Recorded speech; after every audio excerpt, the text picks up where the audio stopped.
সিলেটে টানা হচ্ছে বিপিএল এর ম্যাচ এবং এ কারণে উইকেটগুলো অনেকটাই ক্লান্ত হয়ে পড়েছে এবং এমনটাই দাবি করেছেন ক্লাবের সভাপতি মিঠুন। তিনি বলেছেন যে বিপিএল এর পিচগুলো ক্লান্ত হয়ে যাওয়ার কারণে খুব বেশি স্কোর হচ্ছে না এবং এ কারণে আসলে দর্শকদের প্রত্যাশাও মেটানো সম্ভব হচ্ছে না। তবে সবকিছু ছাপিয়ে মাঠের বাইরের যে টপিকসগুলো সেগুলোই আলোচনায় উঠে আসছে বারবার। আজকে ক্লাব সভাপতি মিঠুন তিনি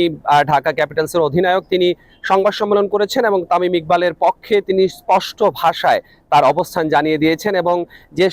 বোর্ড পরিচালক আসলে তামিম ইকবালকে উদ্দেশ্য করে ফেসবুকে পোস্ট করেছিলেন তাকে আগামী 24 ঘন্টার মধ্যে ক্ষমা প্রার্থনা করারও কিন্তু তিনি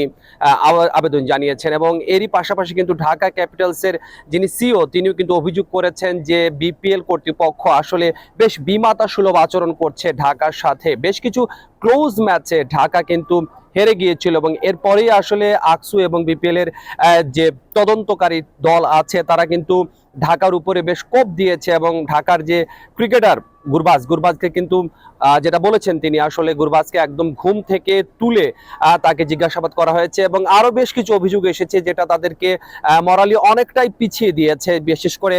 বাংলাদেশ জাতীয় ক্রিকেট দলের যিনি নিয়মিত সদস্য সাইফ হাসান যখন ব্যাট করার জন্য নামবেন প্যাড পরে বসেছিলেন তখন কিন্তু তাকে আকসুর তদন্তকারী কর্মকর্তারা তারা কিন্তু তার সাথে কথা বলেছেন এবং তিনি অনেকটাই ভেঙে পড়েছেন এবং সব মিলিয়ে মাঠের বাইরে বিপিএল এর যে আবহ সেটাই বারবার খবরে উঠে আসছে।